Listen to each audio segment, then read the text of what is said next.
आप देख रहे हैं डार्क फाइल्स। तो चलिए बढ़ते हैं आज की इस कहानी की ओर। गांव के चौपाल पर बैठकर अभी हम चार दोस्त बातें कर ही रहे थे कि तभी उनमें से मेरे एक दोस्त अजय ने कहा, कल मैं अपने मामा के घर जा रहा हूँ, तुम लोग चलोगे क्या मेरे साथ? जिस पर मैंने कहा, अरे नहीं भाई, खामखा मामा जी और उनके परिवार वालों को तकलीफ देकर क्या फ़ायदा। जिस पर अजय ने कहा, मामा जी को कोई तकलीफ नहीं होगी, वो अकेले रहते हैं, उनके इस दुनिया में हमारे सिवा और कोई नहीं है। और हाँ, अगली बार जब मामा जी आए थे तो उन्होंने मुझसे कहा था कि जब मेरे घर आना तो अपने दोस्तों को भी लेते आना। अजय के काफ़ी जिद करने के बाद हम सभी दोस्त मान गए और हमने तय किया कि हम कल दोपहर का खाना पीना खाकर 3 बजे वाली ट्रेन पकड़ेंगे, जिसके बाद हम अपने अपने घर आ गए और सारी तैयारी करने के बाद अगले दिन दोपहर का खाना पीना खाकर गांव के चौपाल पर पहुँचे और वहां से गांव के रेलवे स्टेशन की तरफ चलते बने। जब हम स्टेशन में पहुँचे तो वक्त हो रहा था दोपहर के 2:30 बजे का, लिहाजा हमने टिकट कटवाया तो हमें पता चला कि हमारी ट्रेन आधा घंटा लेट चल रही है। ये सुनकर मेरे तीनों दोस्त मायूस हो गए, जिस पर मैंने कहा, छोड़ ना, कोई बात नहीं, बस आधा घंटा ही लेट चल रहा है ना, 2 घंटा तो नहीं है ना। ये सुनकर मेरे दोस्तों के चेहरे पर हल्की सी मुस्कान आई और हम बैठकर ट्रेन का इंतज़ार करने लगे। करीब 1.25 घंटा इंतज़ार करने के बाद हमारी ट्रेन प्लेटफॉर्म पर आकर लग गई और हमारी ट्रेन में बैठने के 10 मिनट बाद ही ट्रेन खुल गई।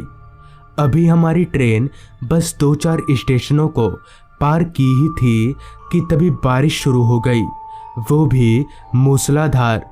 इतनी तेज बारिश को देखकर अजय ने कहा, अरे यार, अगर ऐसी बारिश होती रही तो हम फंस जाएंगे, क्योंकि काफ़ी बारिश होने पर स्टेशन से मामा के घर जाने वाला रास्ता पूरी तरह से डूब जाता है। खैर, अब हम कर भी क्या सकते हैं, क्योंकि बारिश रोकना ये हमारी तो क्या किसी भी इंसान के बस की बात नहीं है।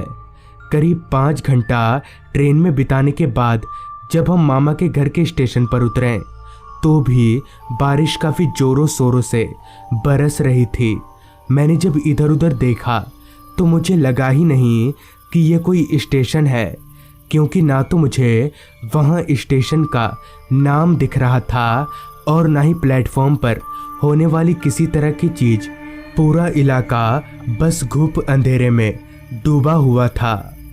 ट्रेन से भी बस हम 4 दोस्तों के अलावा और कोई उतरा नहीं था। अभी हम खड़े खड़े भीग ही रहे थे कि तभी मैंने कहा, अजय, ये तेरे मामा के घर का स्टेशन ही है ना? हम कोई गलत जगह पर तो नहीं उतर गए ना? इस पर अजय ने कहा, हाँ हाँ भाई, यही है, वो देख स्टेशन मास्टर का कमरा। अजय के बताई जगह पर मैंने जब अपनी निगाहें घुमाई तो हाँ, मुझे कुछ ही दूरी पर एक छोटा सा घर दिखा, जिसके दरवाजे पर एक लालटेन जल रहा था और उस घर के ऊपर दीवार पर लिखा था शीतलगढ़ स्टेशन। हम चलकर स्टेशन मास्टर के कमरे में गए तो वहाँ एक अधेड़ उम्र का आदमी स्टेशन मास्टर के यूनिफॉर्म पहनकर चेयर पर बैठा हुआ था। हम देखते ही समझ गए कि यही स्टेशन मास्टर है। जिस पर अजय ने कहा, हमें लालगंज गांव जाना है, तो अभी कोई रिक्शा या बैलगाड़ी मिलेगी?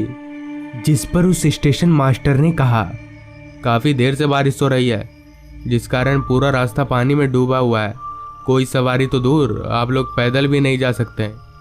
ये बात तो अजय ने हमें पहले ही बता दी थी, मगर इस मूसलाधार बारिश में हम पूरी रात कहाँ बिताएंगे। जिस पर मैंने स्टेशन मास्टर से कहा, मगर हम लोग इस बारिश में कहाँ जाएंगे? आप रुकने के लिए कोई जगह बता सकते हैं? इस पर स्टेशन मास्टर ने कहा, नहीं, इस मामले में मैं आप लोगों की कोई मदद नहीं कर सकता। निराश होकर हम उस कमरे से बाहर निकले। तभी मेरी नज़र खेतों के बीच थोड़ी दूरी पर एक घर में गई उस घर को देखकर हमारी आंखों में हल्की सी चमक आई। हम चलकर वापस स्टेशन मास्टर के पास गए और उनको उस घर के बारे में बताया, जिस पर उन्होंने कहा, उस घर में तो कोई भी नहीं रहता और सारे खिड़की दरवाजे भी खुले हुए हैं, मगर मैं आप लोगों को उस घर में रुकने की हिदायत नहीं दूंगा। स्टेशन मास्टर के मुंह से ये सुनकर मैं समझ गया कि ये कोई भूत प्रेत का मामला है, जिस पर मैंने कहा, क्यों, उस घर में भूत रहते हैं क्या? इस पर स्टेशन मास्टर ने अपना सिर हाँ में हिलाया, जिस पर हम सभी दोस्त जोर जोर से हंसने लगे और स्टेशन मास्टर से बोले, हमें डर वर नहीं लगता, हम रह लेंगे, आप बस हमें एक लालटेन दे दीजिए। इस पर स्टेशन मास्टर भी तैयार हो गए, जिसके बाद उनके पास से एक लालटेन लेकर हम बारिश में भीगते हुए उस घर के पास पहुँचे तो सच में वो घर खाली पड़ा हुआ था और उस घर को देखने से ही पता चल रहा था कि उस घर में काफ़ी सालों से कोई नहीं रहा। हम चलकर उस घर के अंदर आगे बढ़े तो अंदर का माहौल पूरी तरह से अंधेरे में डूबा हुआ था। मैंने लालटेन की रोशनी तेज की तो हमने देखा कि पूरा घर खंडर में तब्दील हो चुका है और जगह जगह पर मकड़ी के जाले नजर आ रहे हैं। उस घर में 2 कमरे थे, जिनमें से एक कमरा थोड़ा साफ सा लग रहा था। तो हम उस कमरे में जाकर बैठ गए और लालटेन को कमरे के बीच में रख दिया ताकि कमरे के चारों तरफ हल्की रोशनी आ सके। सुबह से ट्रेन में लंबे सफ़र तय करने के बाद हम काफ़ी थक चुके थे, मगर हैरानी वाली बात तो ये थी कि हम में से किसी को भी हल्की सी भी नींद नहीं आ रही थी। हम बैठकर अभी बातें कर ही रहे थे कि तभी हमारे कानों में एक अजीब सी आवाज़ आई, मानो कोई किसी चीज़ को जोर जोर से पटक रहा हो। उस आवाज़ को सुनकर मैंने कहा, ये कैसी आवाज़ है और कहाँ से आ रही है? जिस पर अजय ने कहा, लगता है भूत आ गया। अजय की ये बात सुनकर मैं उठकर खड़ा हो गया और लालटेन लेकर कमरे से बाहर निकला ताकि आवाज़ कहाँ से आ रही है उसे ढूंढ पाऊँ।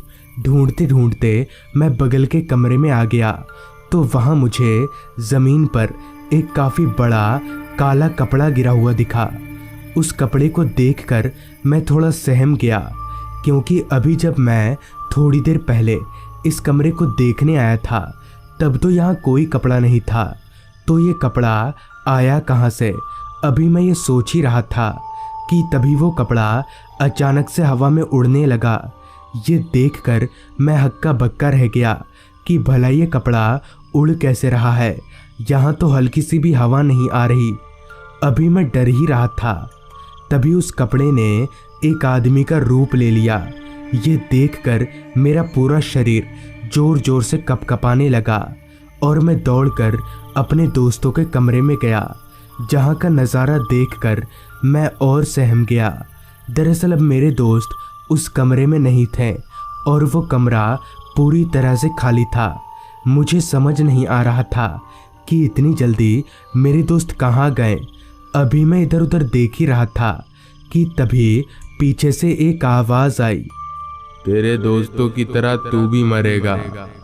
उस आवाज़ को सुनकर मैं जैसे ही पीछे पलटा तो मेरे होश उड़ गए, क्योंकि ठीक मेरे सामने एक आदमी और एक औरत खड़े थे, जिनका चेहरा पूरी तरह से जला हुआ और उनकी आंखें लाल चमक रही थीं। अभी मैं अपने आप को मरा हुआ मान ही चुका था कि तभी उस भूत ने अपना लंबा हाथ बढ़ाकर मेरा गला पकड़ लिया। उसके गला पकड़ते ही मेरी आंखों से सब कुछ धुंधला धुंधला दिखने लगा। अभी मैं मरने ही वाला था, तभी मेरे तीनों दोस्त वहां पहुंचे, जिन्हें देखकर वो दोनों भूत हवा में धुआं हो गए। कुछ देर संभलने के बाद मैंने अपने दोस्तों से कहा, अरे उस भूत ने तो कहा था कि तुम लोग मर गए हो। जिस पर अजय ने कहा, वो सब छलावा था।